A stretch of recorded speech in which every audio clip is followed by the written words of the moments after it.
Social media Facebook আজ লালে লাল। Profile picture অথবা কাভার ফটোতে লাল রং, স্টোরি কিংবা ফটো কার্ডে লাল রং। কোটা সংস্কার আন্দোলন ঘিরে নিহতদের স্মরণে সরকার ঘোষিত শোক দিবসকে প্রত্যাখ্যান করে ২৯ জুলাই রাত থেকে ফেসবুক প্রোফাইল পিকচার লাল করার ট্রেন্ড চালু করেন শিক্ষার্থীরা।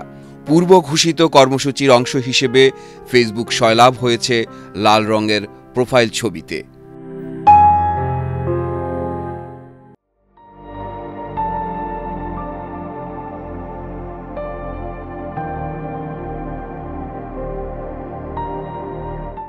ফেসবুকের প্রোফাইল লাল করা এসব ব্যক্তির মধ্যে শিক্ষক, সংস্কৃতিকর্মী, সাংবাদিক, লেখক, শিক্ষার্থীসহ নানা শ্রেণী পেশার মানুষকে যোগ দিতে দেখা গেছে।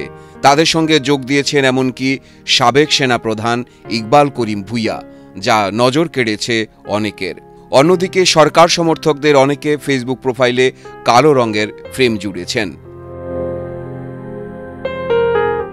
কোটা সংস্কার আন্দোলন ঘিরে হাজারো তরুণ ও রাজনৈতিক বিরোধীদের গণগ্রেপ্তার, আইনশৃঙ্খলা রক্ষাকারী বাহিনীর অতিরিক্ত বল প্রয়োগ ও মানবাধিকার লঙ্ঘনের বিশ্বাসযোগ্য প্রমাণের খবরে উদ্বেগ প্রকাশ করেছেন জাতিসংঘের মহাসচিব। জাতিসংঘ মহাসচিবের দেওয়া এক বিবৃতিতে বলা হয়, গতকাল সোমবার দেশটিতে নতুন করে শিক্ষার্থী বিক্ষোভ শুরুর বিষয়ে তিনি অবগত। তিনি সবাইকে শান্ত ও সংযত থাকতে তার আহ্বান পুনর্ব্যক্ত করেছেন।